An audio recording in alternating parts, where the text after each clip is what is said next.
Hello बच्चों, क्या हाल चाल है बेटा। उम्मीद है सभी बहुत मजे से होंगे, बहुत अच्छे से आप लोग पढ़ाई कर रहे होंगे। आज इस लेक्चर के अंदर बेटे मैं नए चैप्टर की शुरुआत कर रहा हूं। कक्षा 12 का जो छठा चैप्टर है, ठीक है ना। इससे पहले के पांचों चैप्टर को आप चैनल की प्लेलिस्ट में जाकर के देख सकते हैं। उसका एक एक वीडियो आपको मिल जाएगा। चैप्टर 1, 2, 3, 4, 5 सारे चैप्टर, सारे लेक्चर उपलब्ध हैं। तो आज बेटे हम पहला लेक्चर इस चैप्टर को कर रहे हैं। और इस चैप्टर के अंदर जो टॉपिक है अवकलज के अनुप्रयोग, यानी कि जो हमने डिफरेंशिएशन सीखा है, जो अवकलज ज्ञात करना सीखा है पिछले चैप्टर में, पांचवें चैप्टर के अंदर, तो हम लोग उसको मैथमेटिक्स के अंदर कहाँ कहाँ यूज कर सकते हैं। वैसे अवकलज का जो यूज है वो तो बहुत जगह है, ठीक है ना। कुछ बेसिक जगह जो हम गणित में इस्तेमाल करते हैं, तो कुछ टॉपिक्स हैं जिन पर हम लोग काम करने वाले हैं इस चैप्टर के अंदर। जैसे पहला टॉपिक है राशियों के परिवर्तन की दर, जो कि एक्सरसाइज है 5.1, जिसका इंट्रोडक्शन आज हम लोग करेंगे। तो पहला टॉपिक तो ये रहेगा इसके अंदर। दूसरा वर्धमान तथा ह्रासमान, इंक्रीजिंग एंड डिक्रीजिंग फंक्शंस के बारे में हम लोग बात करने वाले हैं। फिर स्पर्श रेखा और अभिलंब, जो कि 5.3 एक्सरसाइज के अंदर आपको देखने को मिलेगा। टेंजेंट एंड नॉर्मल वाला टॉपिक। और फिर सन्निकटन यानी कि अप्रोक्सीमेशन वाला जो टॉपिक है वो 5.4 में डिस्कस करेंगे। और उच्चतम न्यूनतम, मैक्सिमा और मिनिमा, इसमें से एक सवाल जरूर बनता है मैक्सिमा मिनिमा में से, तो ये हम 5.5। उसके बाद एक एक्सरसाइज और होती है विविध प्रश्नावली, तब जाके हमारे चैप्टर खत्म होगा।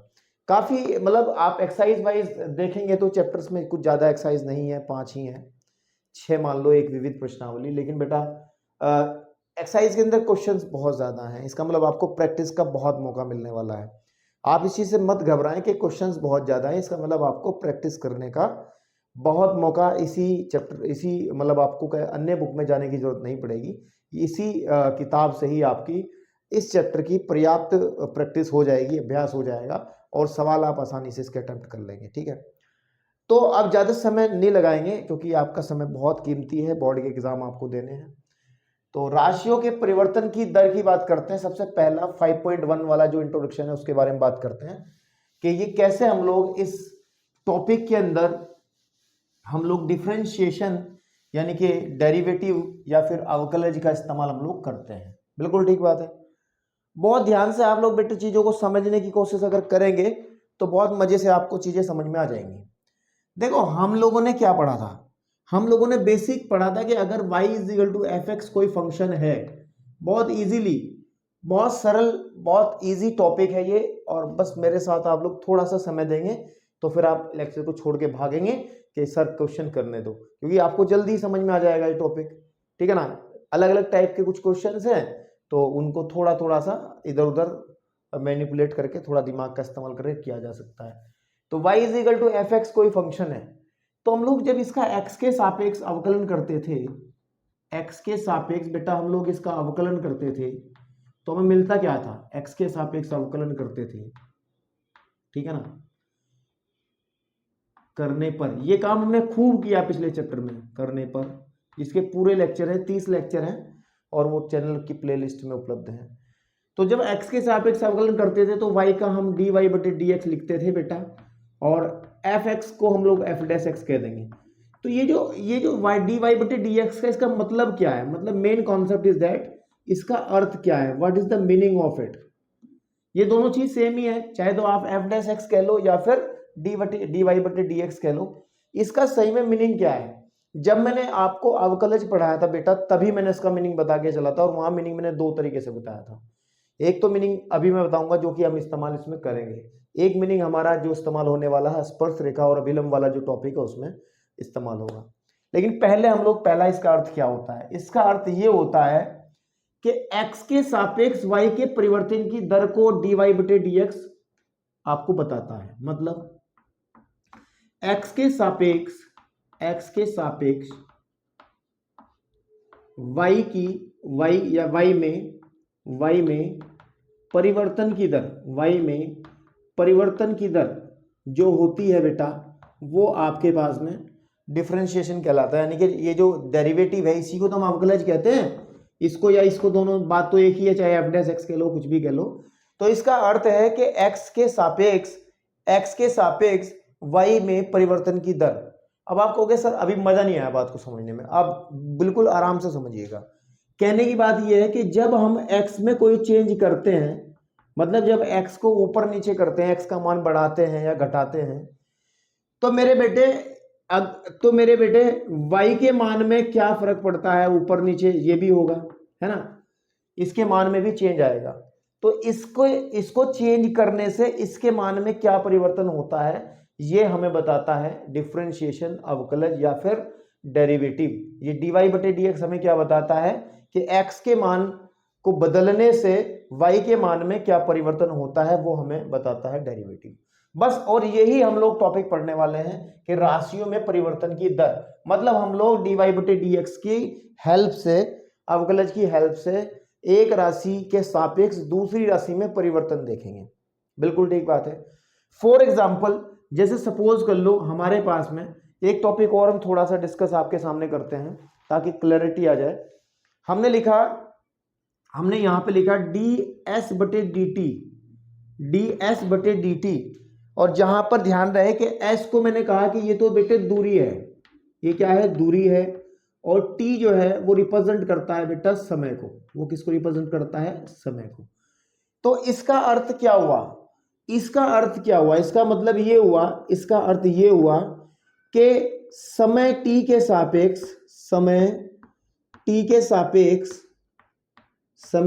सापेक्ष जो दूरी है, दूरी s में परिवर्तन की दर, ठीक है ना, परिवर्तन की दर है ये। तो मतलब आपको समझ जाना चाहिए कि नीचे जो आपको चर दिया गया है, जैसे t है, तो इसके सापेक्ष होगा और ऊपर वाले में परिवर्तन देखा जाएगा। उम्मीद करता हूं जो बात अभी मोटी मोटी सी मैंने आपको समझाई है वो आपको समझ में आ गई होगी, ठीक है ना। अब एक जगह और एक बात हम आपको समझाते हुए चलते हैं, क्योंकि क्वेश्चंस में उसका भी हम लोग इस्तेमाल करने वाले हैं। बहुत इजी सवाल है, आपको बहुत आसान लगेंगे। एक बात तो हमने ये करी थी, पहले आपको ये समझाया, ठीक है ना, इसको आप लोग अच्छे से नोट कर लें, क्योंकि इस तरीके की चीज़ें याद रह जाती हैं तो फिर चीज़ें आसान हो जाती हैं, ठीक है। ये पहले नंबर पे मैंने ये बताया, दूसरे पे मैंने ये बॉक्स बताया। अब तीसरे नंबर पे देखिए, कई जगह आपने देखा होगा कि dy/dx लिखा है और इस पर एक लाइन बनी है यहाँ, ठीक है, उस पर एक लाइन बनी है, और या फिर लाइन बनी रहेगा या फिर यहाँ पे एक ब्रैकेट भी बना देते हैं इस तरीके का, और यहाँ लिख देंगे x = जैसे a लिखा है, मैंने तो a लिखा है, यहाँ कोई संख्या आ जाएगी 2 3 4 5 10 15, आई डोंट नो कि क्या क्या आ जाए, ठीक है ना। तो इसका अर्थ समझिए, इसका अर्थ क्या होता है, इसका अर्थ है, ठीक है ना, के बिंदु, या फिर ऐसे करें x = a पर x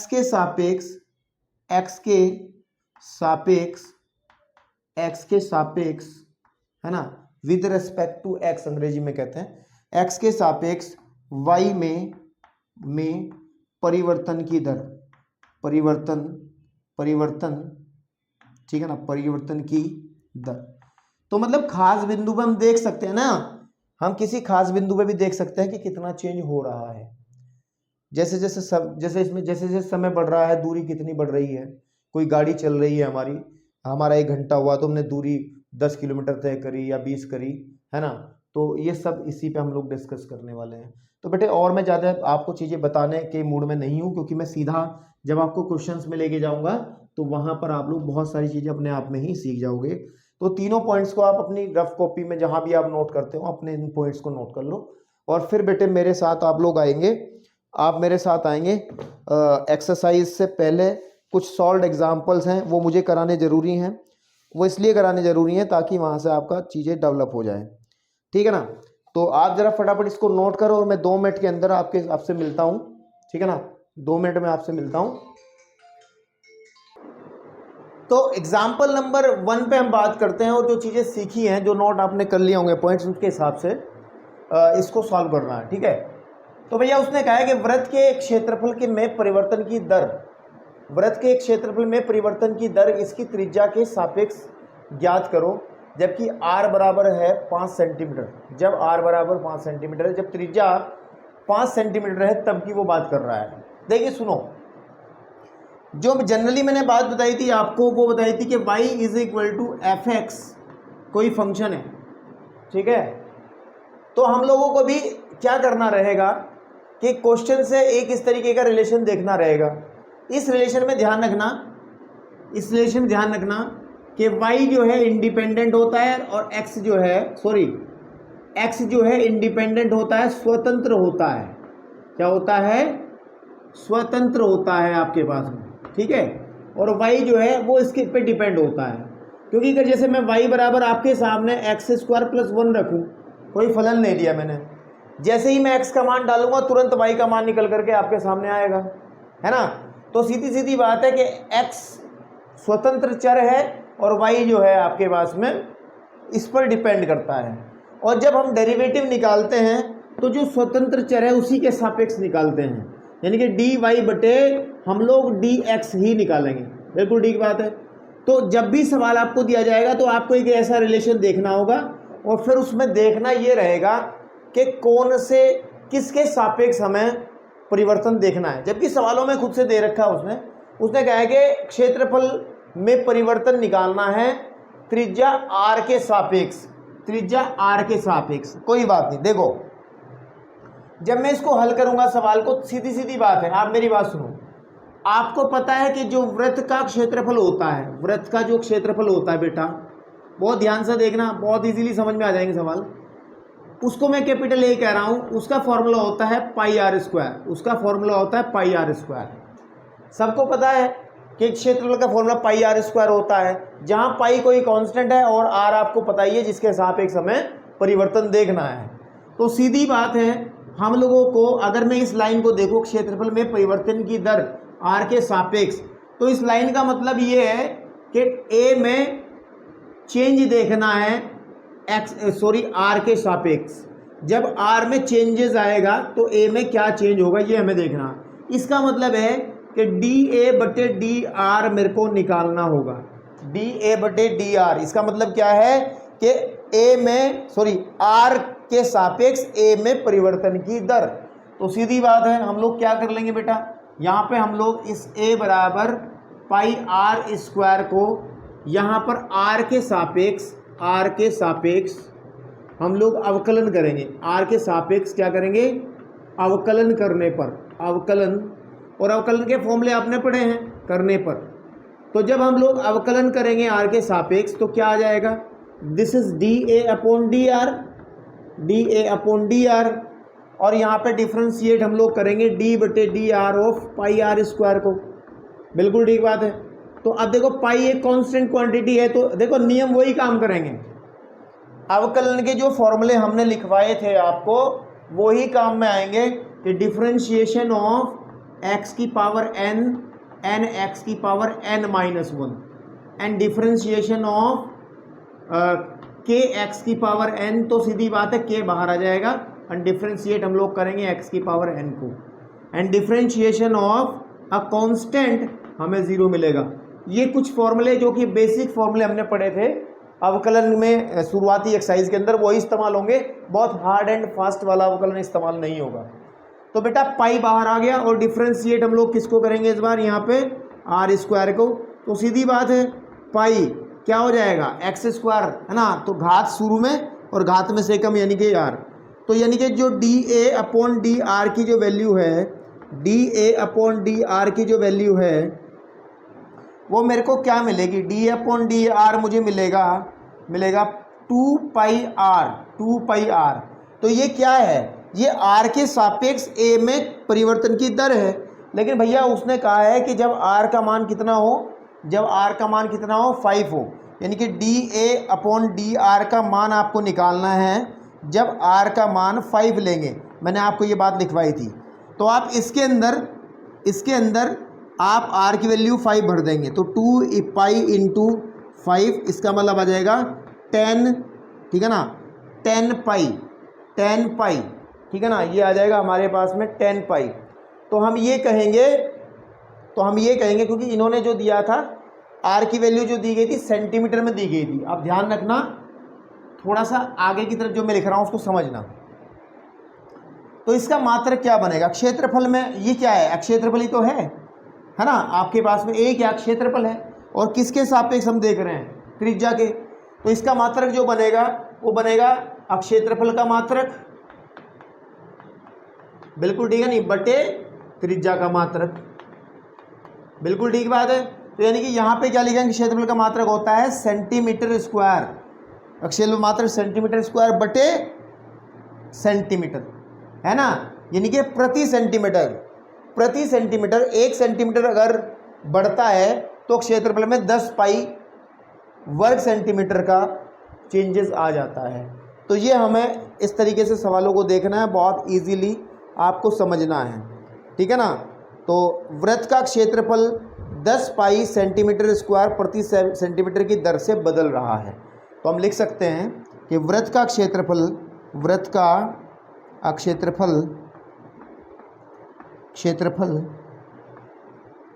10 पाई सेंटीमीटर स्क्वायर प्रति सेंटीमीटर की दर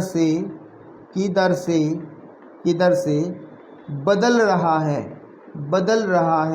तो आप ऐसे सवालों को देखोगे। अब अगर आप बढ़ो, देखो हम लोग अब चलते हैं बेटे इसके सॉल्व एग्जाम्पल नंबर 2 की तरफ। सॉल्व एग्जाम्पल नंबर 2 की तरफ चलते हैं और उसमें क्या कहा गया है। आप लोग अपनी एनसीईआरटी किताबें अपने पास में रखोगे तो बेटे कनेक्ट कर पाओगे, अच्छे से समझ पाओगे कि हम कहाँ हैं, कौन सा चैप्टर कौन सा पेज पे काम कर रहे हैं, तो ज़्यादा फील आता है फिर, ठीक है ना, ज़्यादा फील आता है। तो दूसरे सवाल के अंदर, क्वेश्चन नंबर 2 के अंदर मैं एक बार लेक्चर को पॉज कर देता हूँ और मैं लिख लेता हूँ, फिर आपको समझाऊंगा बेटा इसको। चलिए अब इस एक्सरसाइज के दूसरे सॉल्व एग्जाम्पल को देखते हैं। और भैया देखो सुनो, उसने क्या कहा है कि एक घन है, ठीक है, इसमें लिखा नहीं है, एक घन है ना, एक घन का आयतन, एक घन का जो आयतन है 9 सेंटीमीटर प्रति सेकंड। देखो इसको ध्यान देना, किसके सापेक्ष? समय के सापेक्ष बात हो रही है कि 9 सेंटीमीटर प्रति सेकंड की दर से बढ़ रहा है। इसका मतलब यह है कि 1 सेकंड के अंदर 9 सेंटीमीटर घन सेंटीमीटर आयतन बढ़ जाता है। आयतन क्या होता है? बढ़ जाता है। और यदि इसकी कोर की लंबाई 10 सेंटीमीटर है तो इसके पृष्ठ का क्षेत्रफल किस दर से बढ़ रहा है?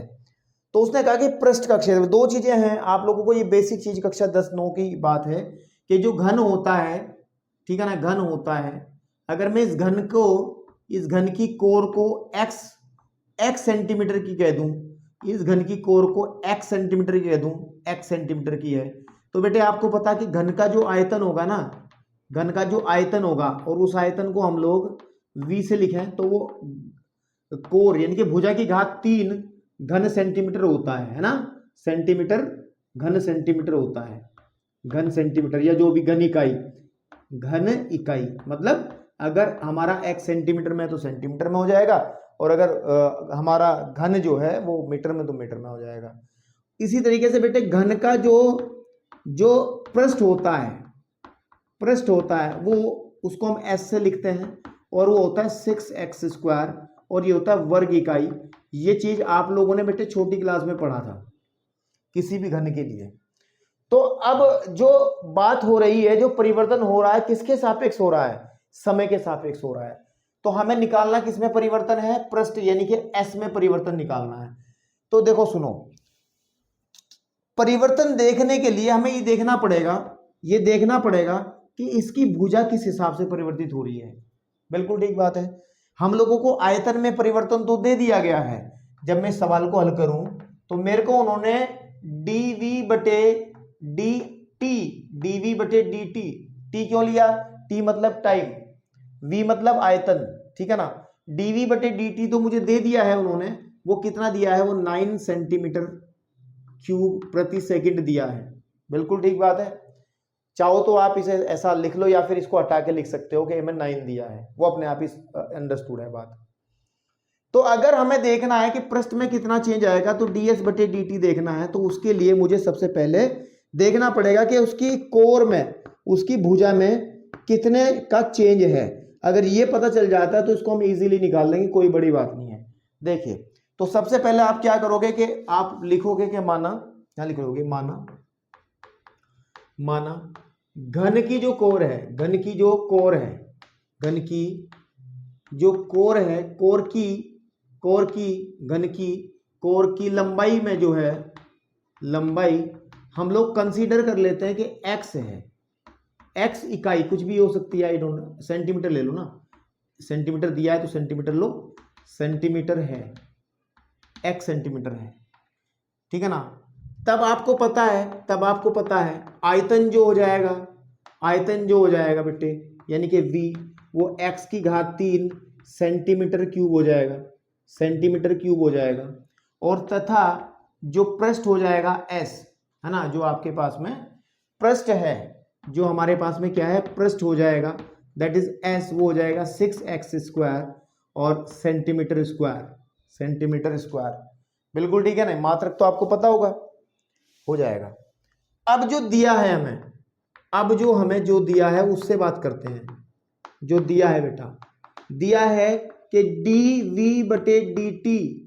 dv/dt जो है वो हमारा कितना है, 9 है। dv/dt कितना है हमारा, 9 है। अब आप एक बात सुनो, मैंने अभी भी कहा था कि x जो है वो फलन होगा t का। ये क्या बात है, ये क्या बात हुई, मैं बताता हूं। t मतलब समय, जैसे समय बदल रहा है ऐसे उसकी कोर भी तो बदल रही है भाई। कोर बदलेगी, कोर लंबी चौड़ी होगी, जब भी तो आयतन में और पृष्ठ में परिवर्तन होगा। अगर कोर ही नहीं बदलेगी तो आयतन और पृष्ठ में कोई अंतर नहीं आएगा, कोई भी फर्क नहीं पड़ेगा। इसका मतलब यह है कि समय के साथ बदल कौन रहा है, आयतन और पृष्ठ तो बाद की बात है, पहले क्या बदल रहा है, पहले उसकी कोर बदल रही है। समझ में आ रही बात। तो इसका मतलब यह है कि x जो है वो t का फलन है। तो आप यहां ये बात लिख भी सकते हो, ठीक है नहीं, जहां आप ये बात लिख, जहां x t का फलन है, x समय t का फलन है, इससे हमें अवकलन करने में इजी रहेगा, ये समझना कि अवकलन किसका हो रहा है। तो dv/dt 9 दे दी गया है, और अब देखो dv का मान हमें पता है x की घात 3 है, तो dv/dt और यहाँ पे आ जाएगा x की घात 3 बराबर 9। आप इसको अगर अवकलित करोगे, क्योंकि t का x t का फलन है, तो क्या आ जाएगा बेटा, ध्यान से देखना, 3x²। लेकिन हम लोग क्या कर रहे हैं, t के सापेक्ष, तो चेन रूल के हिसाब से हमें x का अवकलन दोबारा करना पड़ेगा, dx/dt बराबर 9, ठीक है। 3 तिया 9 हो जाएगा, यानी कि dx/dt जो है वो 3/x² के बराबर हो जाएगा। किसके बराबर हो जाएगा, 3/x² के बराबर हो जाएगा। जिसकी जरूरत थी हमने वो निकाल लिया है। अब जिसमें चेंज निकालना उसको लो, हमें निकालना है ds/dt, ये तो निकालना है हमें क्या निकालना है, पृष्ठ में किस दर से बढ़ रहा है। तो ds/dt, तो ds s का वो होता है 6x²। तो जब हम इसको डिफरेंशिएट करेंगे तो 6 तो बाहर आ जाएगा बेटा, और डिफरेंशिएट हमें करना पड़ेगा किसको, x² को। तो यहां से ds/dt जो हो जाएगा बेटा, वो हो जाएगा 6 × 2x।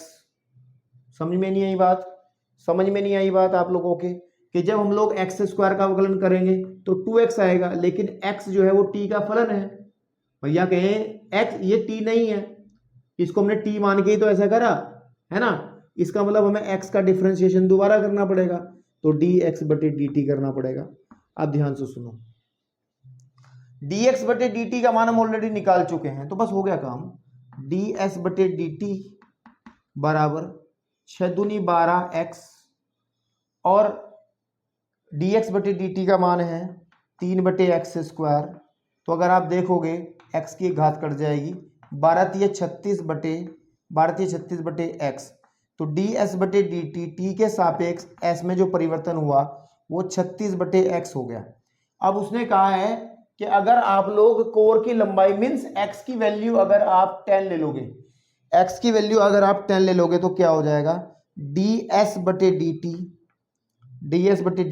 कब, जब हम लोग x की वैल्यू 10 लेंगे, तो 36/10 इसका मतलब 3.6, 3.6 और मात्रक क्या आएगा, इसका मात्रक क्या होता है, सेंटीमीटर स्क्वायर पर सेकंड, पर सेकंड। तो इतने का उसमें परिवर्तन आएगा, 3.6 सेंटीमीटर स्क्वायर पर सेकंड। आप लोग इस तरीके से समझ सकते हैं। तो आपको सिर्फ ये अवकलन की बारीकियां थोड़ी पता हो तो आपको समझ में आ जाएंगी खेलें सारी की सारी। अदरवाइज अगर अवकलन नहीं होता होगा, क्योंकि हम अनुप्रयोग अवकलन के ही कर रहे हैं। तो ये जो मैंने आपको बताया था ना कि एक्स टी का फलन है, ये हमारा चेन रूल लग जाता है फिर यहाँ पर। क्योंकि देखो एक बात मैं आपको बता दूं, शायद इसमें कंफ्यूज हो जाऊं। यहां पर जैसे हम लोग करते थे डी एक्स बटे डी और d x of y square का करते थे सपोज, तो क्या कैसे करेंगे हम लोग, कैसे कर रहे थे उस समय कि सर 2y हो जाएगा, क्या हो जाएगा 2y। लेकिन हम लोग कहेंगे कि सर ये x नहीं है ना, इसको x मान के तो 2x हो गया, लेकिन ये x नहीं है, इसका हमें चेन रूल से दोबारा अवकलन करना पड़ता था, क्योंकि यहां पर y जो था वो x का फलन था, y जो था x का फलन था, इसलिए चेन रूल लगा रहे थे। तो यहां पर जो मैंने करा इसको समझ लो, इसको समझ लो कि इसको पहले t मान लिया तो t की घात 3 का हो जाएगा 3t स्क्वायर, लेकिन ये t नहीं है। हम लोग इसका दोबारा चेन रूल से श्रृंखला नियम से दोबारा अवकलन करेंगे। कुछ बच्चों को समझ में आ गई होगी, मुझे लगता है कि सबको समझ में आनी चाहिए, नहीं तो आप लोग इस चैप्टर में बढ़ नहीं पाओगे। तो ये आपको समझ में आ गया होगा। चलिए अब हम लोग बेटे चलते हैं एग्जाम्पल नंबर 3 की तरफ, एग्जाम्पल नंबर 3 की तरफ चलते हैं। चलिए बेटा सॉल्व एग्जाम्पल नंबर 3 में देखते हैं क्या बात हुई है। एक्चुअली ये सारे एग्जाम्पल्स आपके एनसीईआरटी की बुक में जो एक्सरसाइज दी गई है उसके सवालों के रास्ते खोल रहे हैं, तो ध्यान से समझते चलें। कह रहा है कि एक स्थिर झील में एक पत्थर डाला जाता है और तरंगों में 4 सेंटीमीटर प्रति सेकंड की गति से चलती है। तरंगे जो हैं वृत्तों में, भाई आपको तो पता है, जो बच्चे गांव में रहते हैं अधिकतर, ठीक है ना, उनको पता है कि अगर बाई चांस कोई झील है, कोई भी झील है, सपोज कर लो किसी भी आकृति की झील, तो किसी भी आकृति की हो सकती है, ठीक है ना, और अगर इस झील के अंदर पानी बिल्कुल शांत हो, यहाँ पत्थर मारा जाए बीच में, तो उसमें कुछ तरंगे इस तरीके से आप देखते हैं चारों तरफ बढ़ती हैं, जो कि किनारों पर खत्म होती हैं, सर्कल बनता है। बिल्कुल ठीक बात है, वृत्ताकार सर्कल बनता है जो किनारों पर जाकर के खत्म होता है। तो उसने यही कहा है कि जो इस वृत्त की जो त्रिज्या है, पहले इस वृत्त की त्रिज्या इतनी थी, फिर उसकी त्रिज्या इतनी हो गई, फिर त्रिज्या इतनी हो गई, ऐसे त्रिज्या बढ़ती जा रही है। और वो किस दर से बढ़ रही है, वो 4 सेंटीमीटर प्रति सेकंड, एक सेकंड में जो तरंग है वो 4 सेंटीमीटर चली जाती है, इस हिसाब से बढ़ रही है। जब वृत्ताकार तरंगे की त्रिज्या 10 सेंटीमीटर हो, ठीक है, 10 सेंटीमीटर जब हो जाएगी तो उस क्षण घिरावा क्षेत्र पर कितनी तेजी से बढ़ रहा होगा। सीधी बात है, वृत्त बन रहा है, तो आप इस तरीके से देखें, मैं हल कर रहा हूं, इसमें लिख लें कि माना वृत्ताकार, ठीक है ना, वृत्ताकार तरंग की त्रिज्या, हाँ, मान के चलो आपके पास में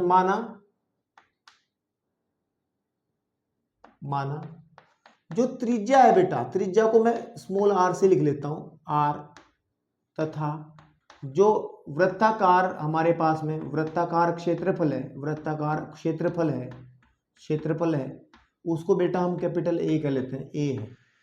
तो सीधी सी बात ये रही कि त्रिज्या r और क्षेत्रफल A में रिलेशन क्या होता है, क्योंकि सर्कल है, सर्कल के अंदर होता है पाई r स्क्वायर, क्या होता है बेटा, पाई r स्क्वायर, बिल्कुल ठीक है।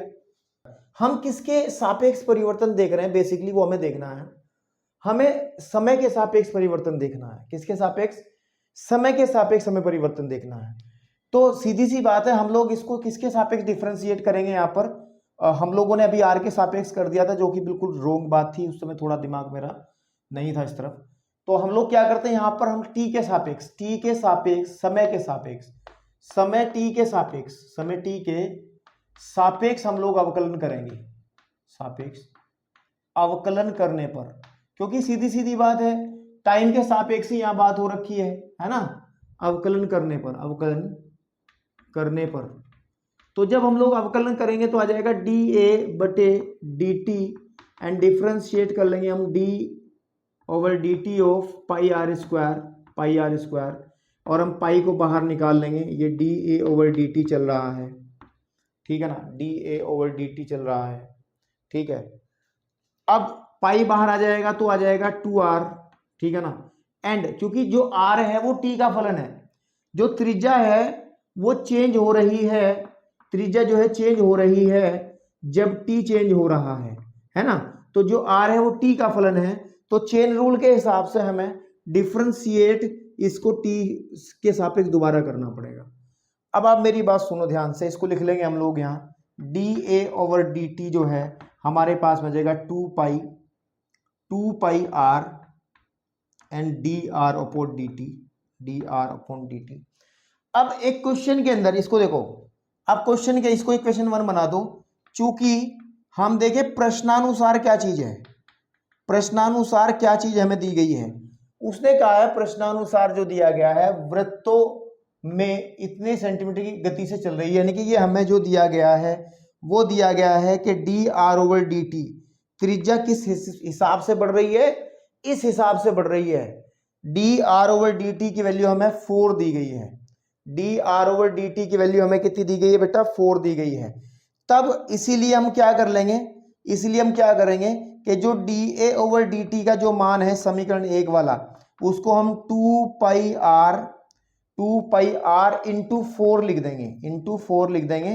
तो यहां से हमें क्या मिल जाएगा, हमें डिफरेंशिएशन जो हमारा a का है t के सापेक्ष वो आ जाएगा 4 दूनी 8 पाई r, 4 दूनी 8 पाई r आ जाएगा, ठीक है ना, पाई r आ जाएगा।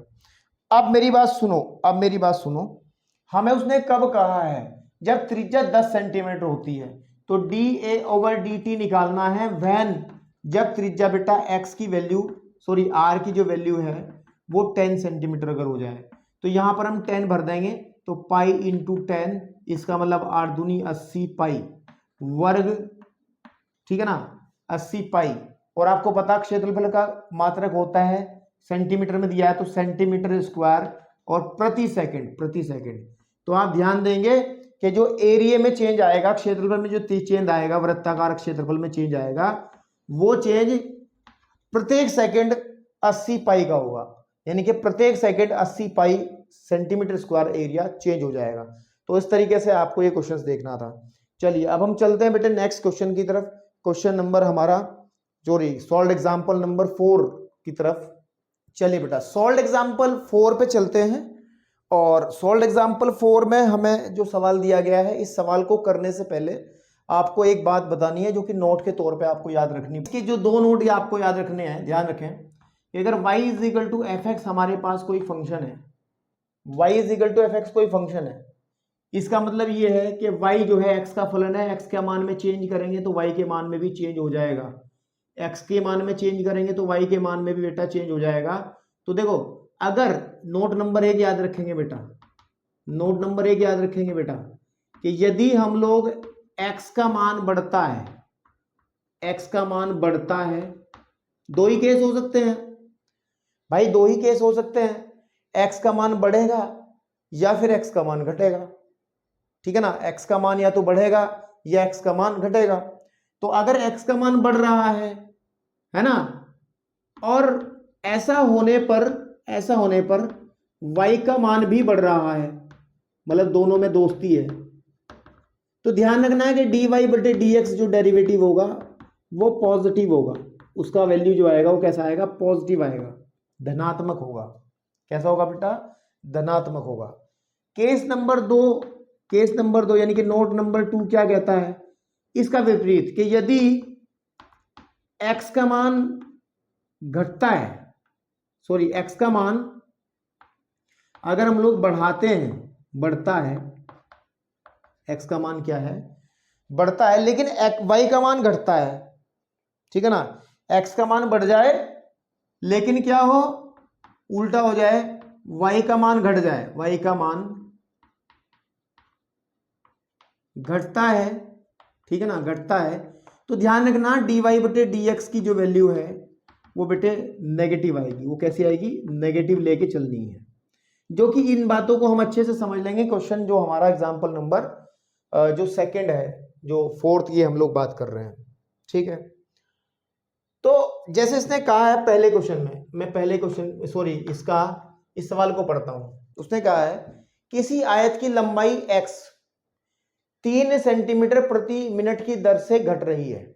देखो जो x है बेसिकली वो किस पे डिपेंड कर रहा है, इसको ये देखना है आपको। लंबाई x किस पे डिपेंड कर रही है, ठीक है ना। x जो किसका फलन है, x समय t का फलन है, क्योंकि देखो समय के साथ प्रति मिनट मतलब क्या हो गया, प्रति मिनट का मतलब है कि x t का फलन है। x क्या है, t का फलन है। t अगर बढ़ रहा है तो x घट रहा है, उस वाले केस की तरह कि t इसमें यहां पर वेरिएबल चेंज हो गए। वहां हमने y इक्वल टू fx के लिए नोट लिखवाया था, लेकिन यहां पर हमारे चेंज हो गए कि x जो है वो t का फलन है। सीधी बात है, अगर t बढ़ रहा है तो x घट रहा है, तो सीधी बात है इसका dx बटे dt जो है नेगेटिव होगा, नेगेटिव होगा। बिल्कुल ठीक बात है भाई। देखो ना y इक्वल टू fx में अगर x बढ़ता है और y घट जाता है तो dy बटे dx हमारा नेगेटिव हो जाता है। तो सेम केस है, क्योंकि x जो है वो समय के साथ बदल रहा है, तो यानी कि x जो है वो समय का फलन है, समय पर डिपेंड कर रहा है। टाइम बढ़ेगा तो ये घट जाएगा। चलिए, यानी कहने की बात यह है, उसने ये बात कही है कि इस दर से घट रहा है, तो dx ओवर dt जो है वो हमें जो दिया गया है वो 3 सेंटीमीटर प्रति मिनट दो दिया गया है। इसको हम लोग माइनस में लेके चलेंगे, इसको हम लोग किस में लेके चलेंगे, माइनस में लेके चलेंगे, ठीक है ना। बिल्कुल ठीक बात है।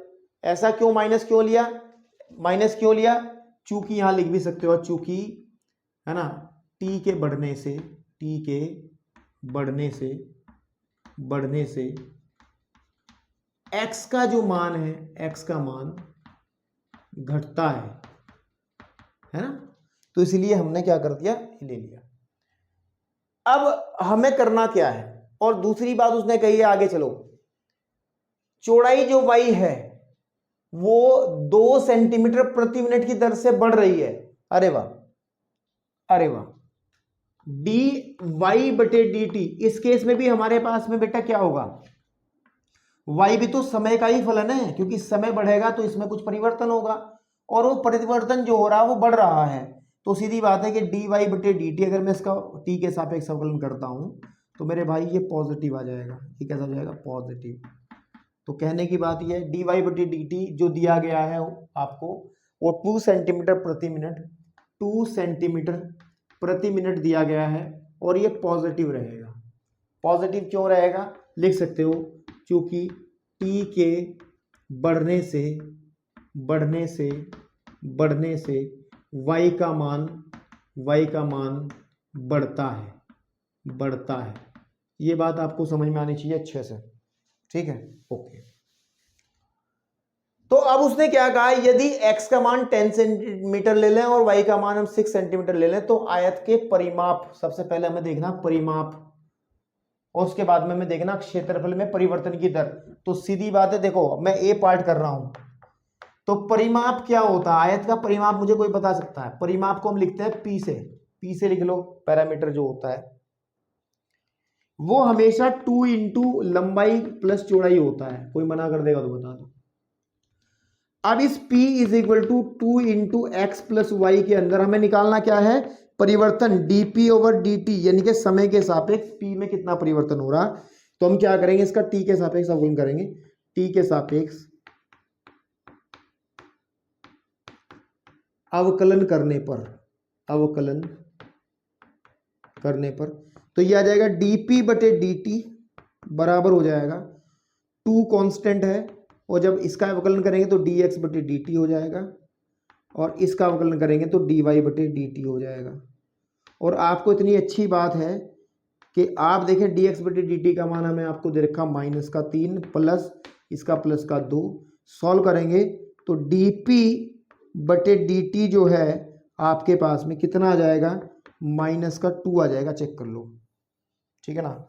और आपको पता है जो परिमाप होता है उसका मात्रक जो होता है वो सेंटीमीटर मीटर ही होता है, क्योंकि एक तरफ की लंबाई तो है ये भी। तो हम लिखेंगे इसको सेंटीमीटर प्रति मिनट। इसका मतलब ये रहा कि 1 मिनट में इतने सेंटीमीटर, 2 सेंटीमीटर का चेंज आएगा। और कैसा चेंज होगा, घटेगा। तो हम लिख सकते हैं हम ये बात लिख सकते हैं कि किसका परिमाप है, आयत का परिमाप, आयत का परिमाप 2 सेंटीमीटर प्रति मिनट की दर से घट रहा है।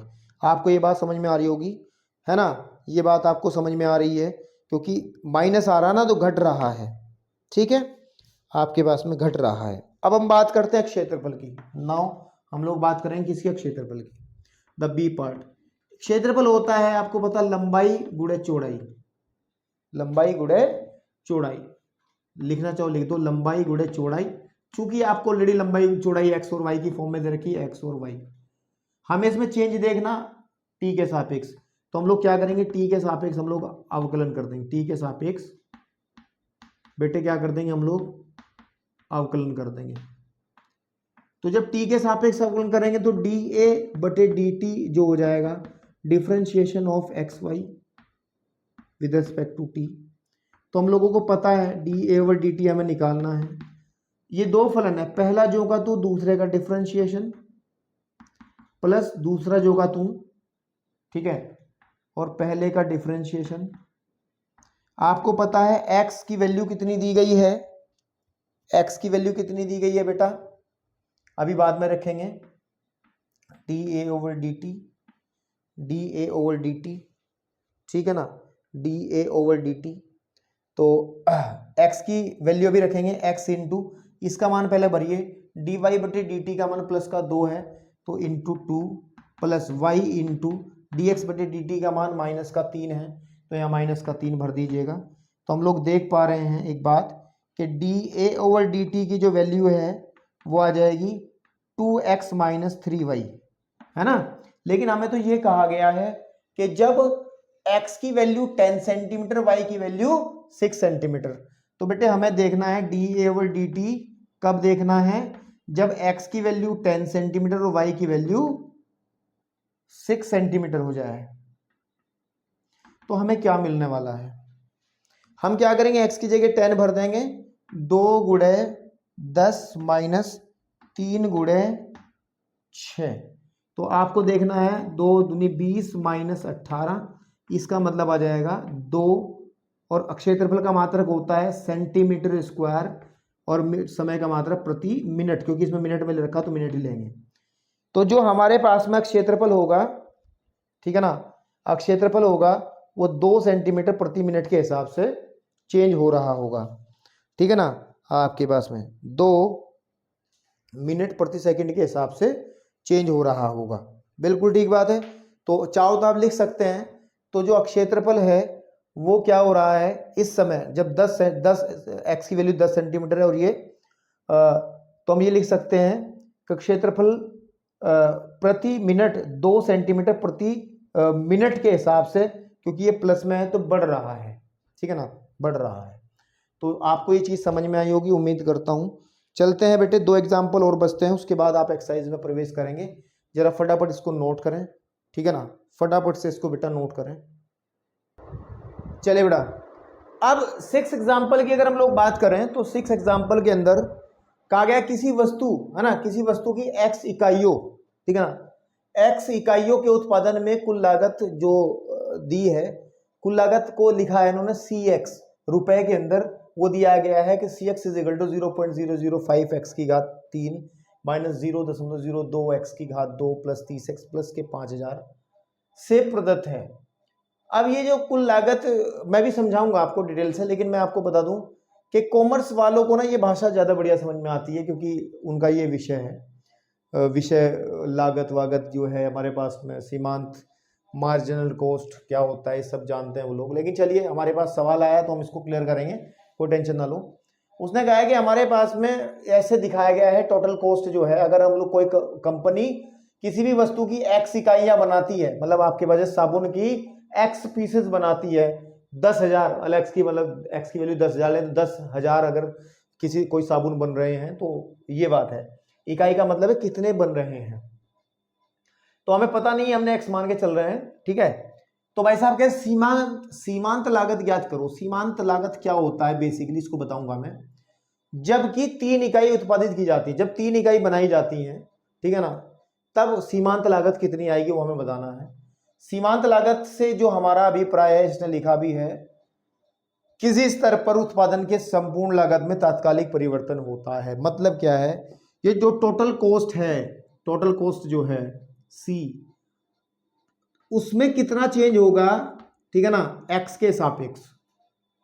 ये हमारी, इसको ध्यान रखना है, इसको हम लोग कहते हैं सीमांत लागत। क्या कहते हैं बेटा, सीमांत लागत ये कहलाती है। जो टोटल कॉस्ट है, अगर उसको हम प्रति इकाई के हिसाब से देख लिया जाए, ठीक है ना, प्रति इकाई के हिसाब से देखा जाए, अभी टोटल कॉस्ट दे रखी इन्होंने, ओवरऑल दे रखा, ठीक है ना। अगर हम इस टोटल कॉस्ट को प्रति इकाई के हिसाब से देखें कि एक इकाई में कितनी कॉस्ट लग रही है, तो उसको कहते हैं सीमांत लागत, ठीक है। तो बस ये ध्यान रखना है, अंग्रेजी में इसको मार्जिनल कॉस्ट कहते हैं। क्या कहते हैं, मार्जिनल कॉस्ट। तो d c over d x जो है वो मार्जिनल कॉस्ट है। और ध्यान रखना है कि जो सी होता है बेटा, ये सी एक्स का ही फंक्शन होता है। सी एक्स इसीलिए लिखा है इसने, सी एक्स इसीलिए लिखा कि जो सी है वो एक्स का ही फंक्शन है।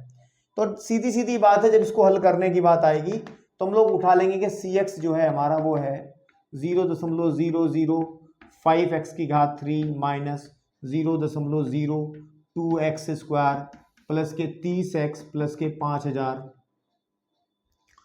अब हमें निकालना d c over d x. Marginal cost तो वही होती है सीमांत लागत, तो हम लोग एक्स के सापेक्ष अवकलन कर देंगे।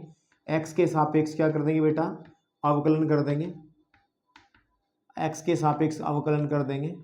तो हम लोग करेंगे d c x over d x, जो हमें निकालना है।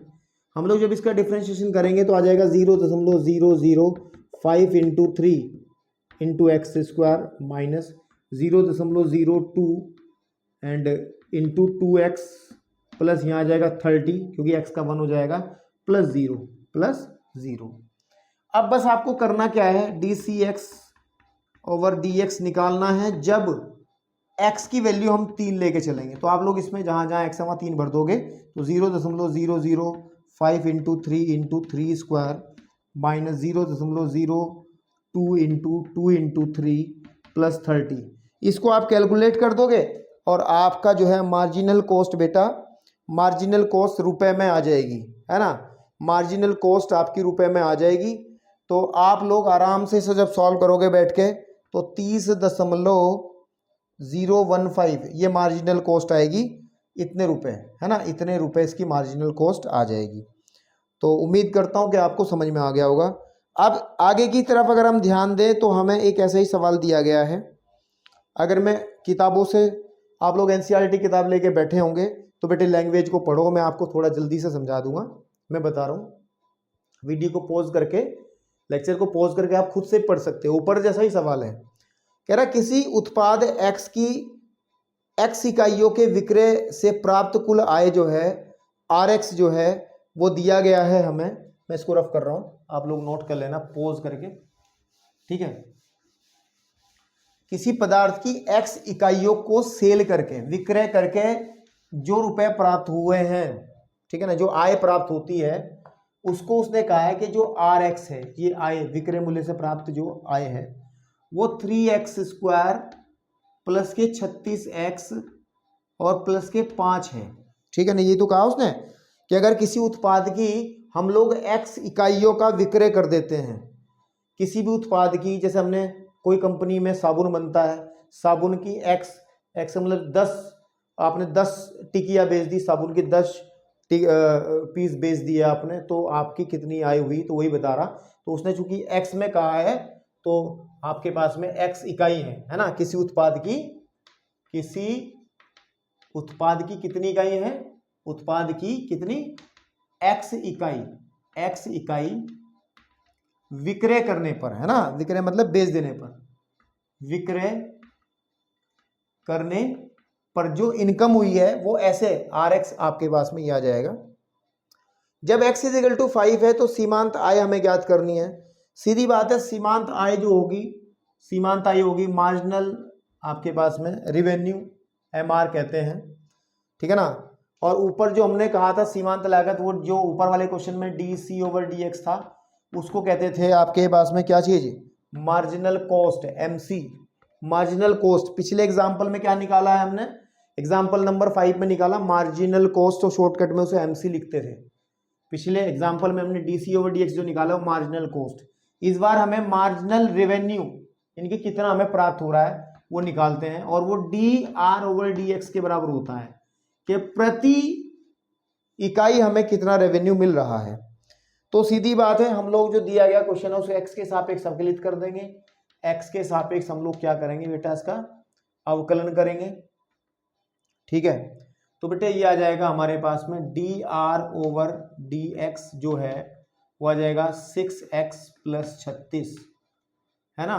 और हमें किस पॉइंट पे निकालना मेरे बेटे, जब 5 है, तो D R over d x जो है, यानी कि जो एम आर है, मार्जिनल रेवेन्यू है, मार्जिनल रेवेन्यू है, वो आपका आ जाएगा जब हम लोग x की वैल्यू कितनी कंसीडर कर रहे हैं बेटा, इसमें 5, तो उसमें 5 भर देंगे, ठीक है ना, प्लस 36, इसका मतलब 5 × 30 = 36, 30 + 36 = 66 रुपये।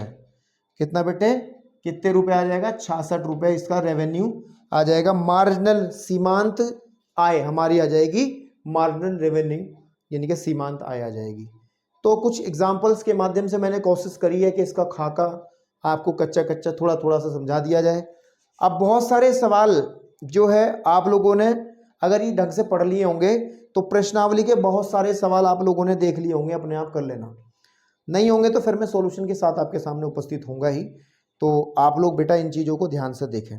और अगर मैं कहूँ कि जो 5वां क्वेश्चन था, अभी उदाहरण नंबर 5 था, उसके जैसा तो 15वां क्वेश्चन है एक्सरसाइज के अंदर, और 16वां क्वेश्चन जो है इसके जैसा क्वेश्चन है, ठीक है ना। 17वां क्वेश्चन इसके जैसा क्वेश्चन है जो मैंने अभी करवाया है। तो बस उम्मीद करता हूं कि आपको समझ में आया होगा। नेक्स्ट लेक्चर में आपको सॉल्यूशन के साथ में मिलूंगा। धन्यवाद।